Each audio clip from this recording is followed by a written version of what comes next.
If you are after the planche, maybe you're feeling like you're a little bit stuck, well, today I'm joined by the man, myth, legend, Simon Atter, aka Simonster, someone who has been doing planches probably since before I could walk. Definitely like the OG legend, and today he's going to take us through the basics of planche, everything you need to know to get towards that straddle. So let's jump into it. Let's do it. I think I'm in quite a common place that people get stuck with planche. Yep. I've had periods of my training that I've seen better results. I think probably like I've had sort of 3 seconds in like a pike straddle, not the best. Yep. It's never really been like my sole focus. So I don't know if I want to take a look about where I'm at and your thoughts on training it. Yeah. So a bit of a planche 101. Yeah, let's do it. All right. So the planche is when you hold your body horizontal. You can do it in more compressed postures like the tuck, the advanced tuck, the single leg and advanced single leg, straddle, full, half lay, single leg, half lay, take your pick. Yeah. Exact progressions that you use are just to influence the difficulty. They don't really matter. It doesn't matter whether you choose tuck straddle full or whether you choose tuck single leg full. Unfortunately, people who like precise numbers get a bit frustrated because you can't really say I'm, 50% of the way there or 30% of the way there. Yeah. You just know that you're making progress over time. The prime movers of the planche are your shoulder flexors, your front delts. Okay. Your biceps will play a role, maybe a little bit of pec, but basically just group them all together as the shoulder flexors. Yeah. And which ones you're using will be influenced by your grip. So if you do a neutral planche, you'll be using a bit of bicep. If you do a supinated planche, you'll be using your biceps a lot more. Yeah, and neutral grip would be like, using parallettes or something. Exactly. Handles parallel. I personally do a lot of my training like handstand push-up. Anything handstands is like, I always just like the ground because it's everywhere. Yep. I don't use a whole lot of parallettes. Like, what are your thoughts on, parallettes versus wrists? Yeah, this is a question. Does it make it harder? Does it make it easier? So I think most people generally find planche on parallettes easier. So when you look at people attempting max holds, you generally see that on parallettes. I've never seen anybody, go for a world record on the floor. Sure. But I don't think it makes a world of difference. Yeah. I think the problem here is that this is just less comfortable on the floor. Yeah. Whereas on parallettes, it tends to be more comfortable. If it still causes you discomfort and affects the amount of training that you can do. Yeah, as you said, that neutral grip position versus this like really extreme extended. Yeah, but you can do this. And now you have an angled parallette. And as you lean forward, your wrist is neutral. Yeah. As opposed to being radially deviated where you're jamming up this side of your wrist. Yeah. So if you get pain, that's a great option. Just put blocks under the parallettes. Yeah. I've not thought about that with planche as well for the wrist angle. It's great for 90-degree push-ups too. Yeah, because there's so much lean forward. Exactly, yeah. And with a bent arm, it tends to be jammed up even more than with a straight arm. Mm-hmm. Oh, one extra bit of info about the planche is the amount of lean that you should use. So the reason that you lean forward in a planche is because if you don't do it, you can't balance. Yeah. So in a handstand, your weight has to be over your base of support. The same thing is true of the planche. If your weight isn't over you, so if I just tried to do a push-up and lift my feet off the ground, it doesn't matter how strong I am, I can't hold it. Yeah. So the reason that you lean in a planche is simply to get your weight over your hands. Yeah, I mean, in theory, if you're strong enough, you set up in a push-up position, you keep leaning forward, there will be a point in which you can lift off. The feet lift. Exactly. Yeah. That if you're strong enough. If you're strong enough, being the important part. I think, let's have a look at the tuck planche. I think a lot of people they start training planche, they get to the point where maybe they're holding a tuck and they kind of, we have those standard progressions. I remember you've got like a planche tutorial and you're like, let's just tuck, advanced tuck, straddle. It's like you just do it bang, bang, bang, bang, bang. But there's like this big gap kind of between the two. Yes. I think a lot of people get stuck at this point, and I want to know your thoughts on this. I think that lean component is kind of the element that's missing. I actually disagree. So if I You're wrong, shut up. No, I somewhat agree with you in that you do have to lean further forward. That's going to be influenced by people's individual characteristics and anthropometry. So if you have very heavy legs, you will need to lean further forward to get your center of mass over the hands because your center of mass is lower. If you have really long arms, that degree of lean will be less. This angle will be less acute. I can demo this just to show you why I don't think lean is the limiting problem. Please do. So when you move from a tuck to advanced tuck, you do need to lean further forward. Yeah, absolutely. Okay, so if you look at this from the side, this is a tuck. And then when I extend my legs, I lean. Yeah. I mean, like quite in terms of actual distance, it's a decent amount. Generally, I don't think people fail because they do this. Yeah, Sure. I think they fail because they try it and they're not strong enough. And it's that slow descend kind of forward and down. Exactly. They have no problem balancing it. They just have a problem with strength. So how can we bridge that gap between the tuck and the advanced tuck? Really common problem. A lot of people can hold the tuck for 30 seconds, can't hold the advanced tuck at all, or maybe 2 or 3 seconds.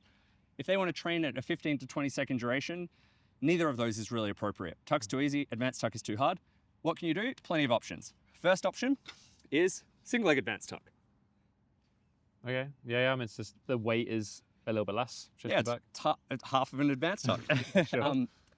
The second option is to use assistance. With calisthenics is with the bands. Yeah. The bands provide a consistent amount of assistance. So if your hold times are going up, I can be confident it's that I'm getting better. It's not because you're spotting me more. The third option is to do dynamic reps. I can just move between them, trying to hold that position. So I might start in the tuck. 1, fall back, 2. And like, because you're working the straddle, what I think is a good idea, test your capacity now, and then we'll run you through a workout that I'd give you to achieve the straddle this year. that sounds good. We'll see if we get a lift with the light band? The lighter bands, yeah. And then is it just, we're going for just max time, We're just gonna go max time. You know what, I'll just hit go the second your feet come off, and you enter it however you want. The way you're doing it's great. 1, 2, 3. Cool. Do you want to try the I'll try the high band. heavy band? I feel like a little bit of that was just the straddle, like kind of just trying to keep the legs as wide as you can to shorten that lever, but then obviously the wider you go, the harder it is to... Yeah, so this is something worth noting. And I think this is why people find the difference between the tuck and the advanced tuck to be huge, and advanced tuck to straddle is not so huge. And part of the reason is the straddle can be done with varying degrees of hip flexion. Yeah. So the reason is when I do tuck, advanced tuck, is that 90? Yeah, that's 90. Okay, so the reason is my legs here are a lever behind me, right? If I just go straddle, that should be easier. Does it feel easier? It feels harder on my hips. But it's like the glutes kind of working. It's just my glutes working, but it doesn't feel harder at the shoulders. So straddle can be done like this or like this. Yeah. I mean, that's the, everyone's kind of measuring, and you see people really, really grinding at that top end of planche, like they want the perfectly flat, like straddle. Do you think straddle versus advanced tuck, do you think advanced tuck's maybe more useful as a progression, or is it literally like whatever you prefer? So I generally say tuck, advanced tuck, closed hip straddle, so 45 degree. Yeah. Open hip straddle, full. Cool. Okay. Yep. Let's do it with the... I'll be a bit nicer to myself. Yep. So aim for that 45 in your hips.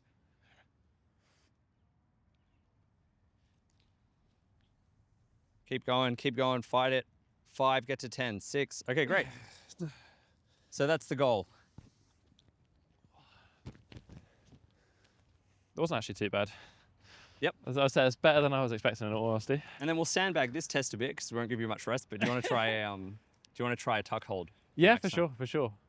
In terms of measuring this, like to put a number on it, would you just chuck some weight on and see where it hangs down to? Yeah, exactly. That's how you would get a rough estimate of how much it's helping. So you go, okay, my hips are here when I do the planche, put a weight, see how much weight it holds at that height. It's taking, 6 kilograms of weight, 8 kilograms of weight, whatever that is. Yeah. But like I said before, you don't need to know. You just you are right. Yeah. So in terms of, I'm now delaying to give myself a bit more rest. Good. In terms of periodization and sets and reps and that sort of thing that we can do in terms of like getting from point A to point B.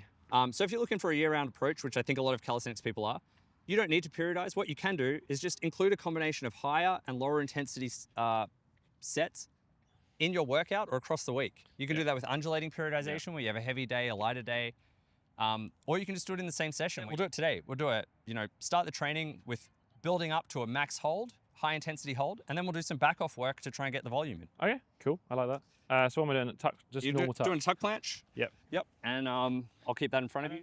Okay, cool. Cool. Ready, set, go. So that's great. Hips and shoulders are level. And then what's probably going to happen is as you fatigue, those hips are going to drop. 22, 23, 24, 25, 25. Great. Perfect. And some amount of cramp to go with it. Yep. That was great. Nice work. All right, so we got a good baseline metric. Yeah. So this is what I would do in your case. I would do a warm up, and we're going to say we're nice and warm now. So I say so. then what I would do is 1 or 2 sets at about 90% of your max in the 5 to 8 second range. So for you, that might be with you got 5 seconds with this, did you? Yeah, the I heavy think band? I did, yeah. Great, so let's try both bands to start with.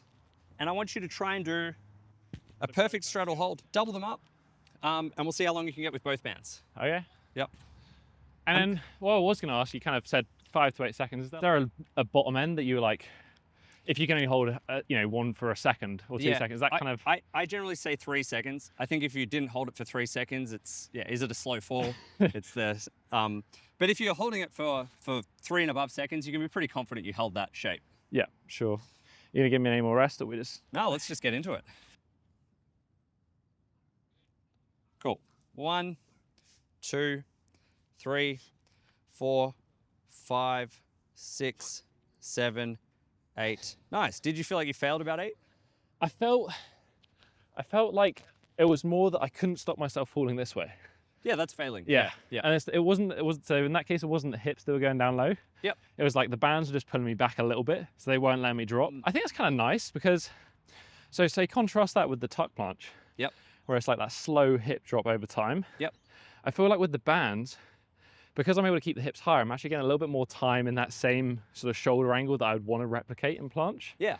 But like being able to push that position closer to failure. Yeah, so the reason I really like bands is one, it's like the same consistent amount of assistance that you're getting each session so you can track progress.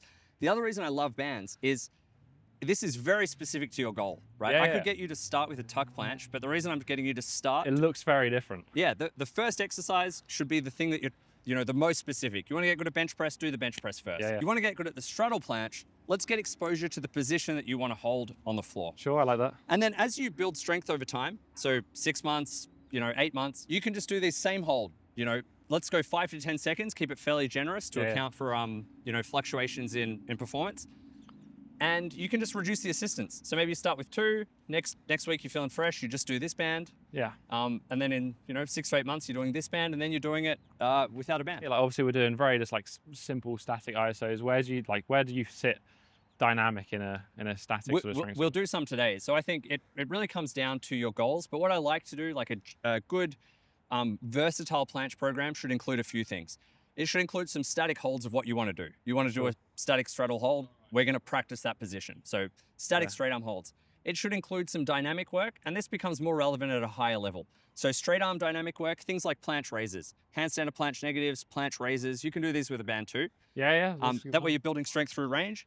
And then the other thing it should include is some bent arm planche work. Planche push-ups, bent arm planche holds, mechanical advantage planche push-ups. Even 90-degree push-ups, you lower to a bent arm planche. So you're going to have a nice versatile skill set for the planche. Yeah. Should we do one more? Absolutely. And I feel like there's a good amount of help there. Yep. So this time, let's just max it out. So just max hold. I want to see okay. We'll see if you can get to 10 or 15 and see if it's too much assistance. 8, 9, 10. That's great. That's a really high effort. 2 sets of 10 seconds. That's fantastic. Yeah. Good work. Fuck yeah, bro. Next time, 12. Easy. Hell yeah. Yeah, I feel like for me, all the pressure is here. Yep. And I can see why that little bit of like a bend in the planche or just like the angle change. I'm hitting failure, but there's a level of discomfort in here that's like... Yeah, angle parallettes are a game changer. Yeah, I can see that. Yeah. I won't plug mine here. Okay, so higher intensity, replicate the position. I like that. Yep. I think also like static holds are a little bit, they used to be the only thing. Yep. And then everyone's like, nah, just bent arm, dynamic stuff, but like... Yeah, actually practicing. Just go back to that principle. You get good at what you practice. Sure. This is the thing that you want most, so let's practice it. So we've done 2 sets. Yep, we've done 2 sets. Let's do a few back off sets with some straight arm static holds. That's what you want to get good at. Okay. So let's go for 3 sets of tuck planche for as much time as you can. Okay. Yep. And if you're wanting to work on a progression, a really useful thing you can do as well is start with a drop set where we start with the advanced tuck for 2, 3, 5 seconds, and then finish the hold in a tuck. And then each week, you're going to try and push that time in the advanced tuck. The percentage. Exactly. And then when you can do the straddle, let's say you can hold the straddle for 2 seconds and then move to the tuck. Or you could do these first once you get it, because it's still very specific. So you still have that like exposure at the high effort. Exactly. And then you're just laying out the set. I like it. I'll call out the times for you. I'll let you know. Go. 1, 2, 3, 4, 13. 14, 15. Fantastic. This is effort. Yeah. This is, so yeah. It's so like, it's so internalized as well with the body weight stuff. Is that there's you know, there's no weight on the bar, there's no nothing. It's just like you can just see the person go like Exactly. Yeah. Yep. That's what you want to see. That means they're working. Yep. So 3 sets of that. So you start off. You've got your high intensity static holds, your lower intensity static holds. yeah. We're gonna do a couple more, but Yep. what's next on the? We're going to do floating pseudo planche push-ups. Okay. Okay. So pseudo planche push-ups, we can just keep making them harder by leaning forward Yep. further and further. Yep. But floating pseudo planche push-ups, you're actually going to float at the bottom, and that's going to set a minimum intensity there. So you can do these in the straddle or the full. Lean forward, down. And I feel like as well, a lot of people might cheat this one and just like tuck the Elbow elbows. lever. Yeah, tuck Yeah. the elbows. I think as long as your body is below your elbows, Okay. do what you want. But yeah, I feel like you made that look way too easy. let's do it. And reps wise. We'll see how many you can do, and then we'll talk about it. 4. Okay, now you're failing. Yeah. Great. Now just do pseudo planche push-ups to finish the set. Get to 8. 5. So there's our bent arm work. 3 sets of 8 to 10. Slowly work towards doing all 8 reps floating. Bit more So if these are too hard, you can just do pseudo planche push-ups.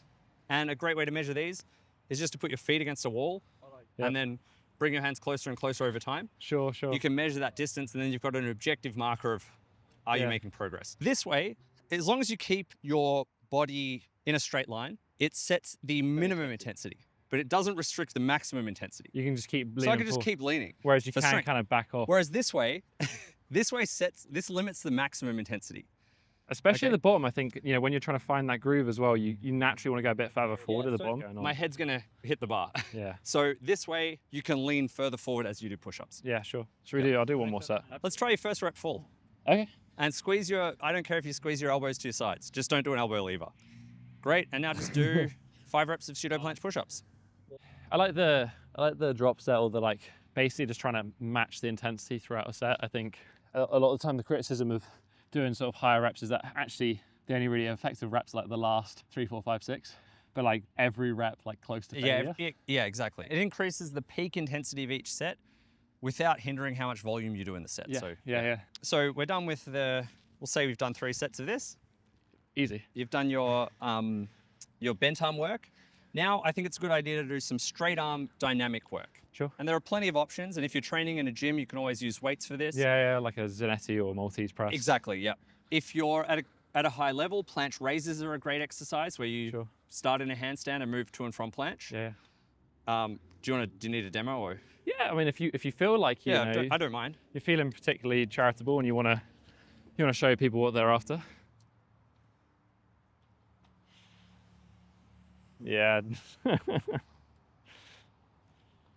Yeah, so strong. It's when you start doing like straddle planche raises for hypertrophy reps that, you know, you kind of, you've made it. Maybe 10 years ago, I can't do that now. So we did say at the beginning, like, you know, you've been doing this a long time. You're not exactly old by any means, but you're getting up there in terms of granddad level of calisthenics. Yeah.